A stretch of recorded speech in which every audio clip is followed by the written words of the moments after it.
সাধারণ বাজেটের আগে নদিয়া জেলার মানুষ আশায় বুক বাঁধছেন নতুন রেল যোগাযোগের প্রত্যাশায়। সাধারণ মানুষ থেকে নিত্যযাত্রীদের আশা আকাঙ্ক্ষার কথা উঠে এলো দূরদর্শনের ক্যামেরায়।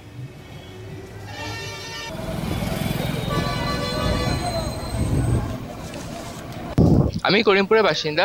কৃষ্ণনগর থেকে করিমপুর যাওয়ার পথে যে রেল লাইন সেটা স্থাপন করা হোক, এটা আমাদের সরকারের কাছে খুবই অনুগ্রহ করি এবং সরকার যে পরবর্তী বাজেটে স্থাপন করুক আমাদের এটা চাই।